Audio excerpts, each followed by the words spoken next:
1 जून 2026 पासून देशभरात अनेक महत्त्वाचे बदल लागू झालेत. गॅस सिलेंडरच्या किमतींपासून ते वाहनांच्या दरवाढीपर्यंत, रेल्वेच्या वेळापत्रकापासून ते पॅन कार्डच्या नियमांपर्यंत अनेक बदलांचा थेट परिणाम नेहमीप्रमाणे सर्वसामान्य नागरिकांच्या खिशावर आणि दैनंदिन जीवनावर होणार आहे. देशातील जनतेला युद्धकाळात मोठमोठी आश्वासनं देणाऱ्या भाजप सरकारनं पुन्हा एकदा गरिबांच्या, मध्यमवर्गीयांच्या पोटावर पाय देण्याचं काम केलंय. काल म्हणजेच 1 जून पासून नक्की कोणत्या गोष्टी महाग झाल्यात आणि कोणत्या गोष्टींचे वस्तूंचे दर स्थिर आहेत हे आपण आज जाणून घेणार आहोत. नमस्कार, मी अक्षता. आपण पाहताय मुंबई आउटलुक. चला तर मग जाणून घेऊयात सर्व महत्त्वाचे बदल. सर्वप्रथम बोलूया एलपीजी गॅस बद्दल.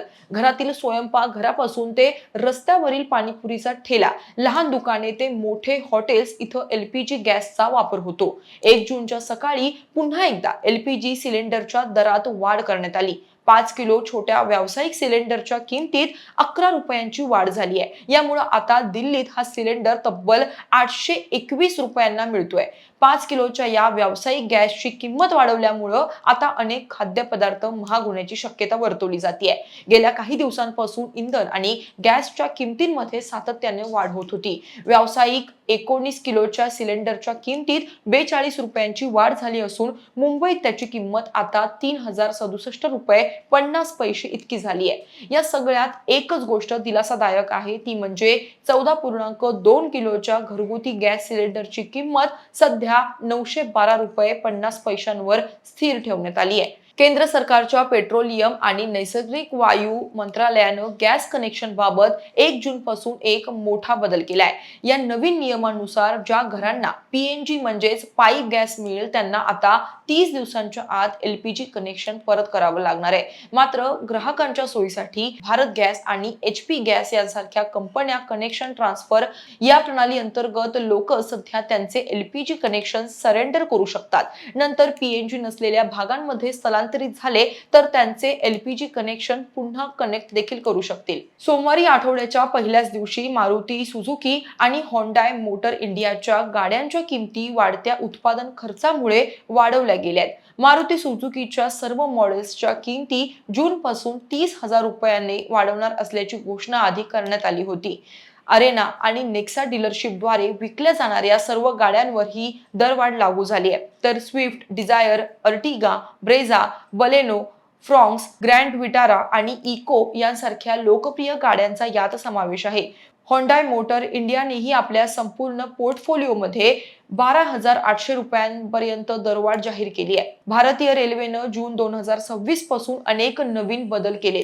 रेल्वेनं मोठा मेगा ब्लॉक जाहीर केला असून त्यामुळे तब्बल 77 गाड्या रद्द करण्यात आल्यात आणि इतर अनेक गाड्यांच्या मार्गांमध्ये बदल देखील झालेत. या ब्लॉकचा फटका प्रामुख्यानं महाराष्ट्र, पश्चिम बंगाल, गुजरात, मध्य प्रदेश, छत्तीसगड, झारखंड आणि ओडिशा यासारख्या राज्यातील प्रवाशांना बसल्याचं म्हटलं जातंय. तसे सुपरफास्ट आणि दुरंतो गाड्यांच्या वेळा आणि मार्गांमध्ये सुद्धा अनेक बदल करण्यात आले. याशिवाय पॅन कार्डचेही नियम बदलण्यात आले. यापूर्वी एका दिवसात 50,000 रुपयांपेक्षा जास्त रोख रक्कम जमा करण्यासाठी पॅन कार्ड देणे आवश्यक होते, पण आता ही अट रद्द करण्यात आली आहे. मालमत्तेच्या खरेदी आणि विक्रीसाठी पॅन मर्यादा 10 लाखांहून 20 लाख रुपयांपर्यंत वाढवली. तसेच 45 लाखांपेक्षा जास्त मालमत्तेचे व्यवहार, गिफ्ट डीड्स आणि जेडीए पॅन आवश्यक असेल. तसेच वार्षिक 10 लाखांपेक्षा जास्त रोख रक्कम काढण्यासाठी देखील पॅन रिपोर्टिंग लागू होईल.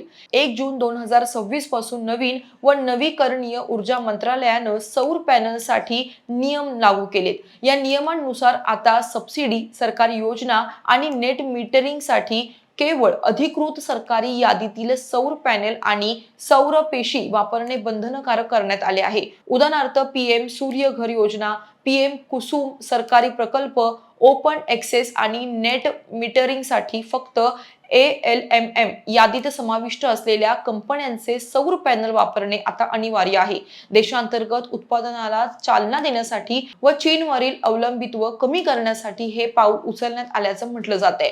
भारतात परदेशी किंवा इतर पॅनल बसवण्यावर पूर्ण बंदी आहे. तुम्ही जर तुमच्या घरात किंवा व्यवसायाच्या ठिकाणी सौर पॅनल बसवण्याचा विचार करत असाल तर अधिकृत आणि ALMM यादीत समाविष्ट समाविष्ट असलेल्या नोंदणीकृत विक्रेत्याकडूनच पॅनल खरेदी करा, जेणेकरून तुम्हाला सबसिडी किंवा नेट मीटरिंगचा लाभ मिळताना कोणतीही अडचण येणार नाही.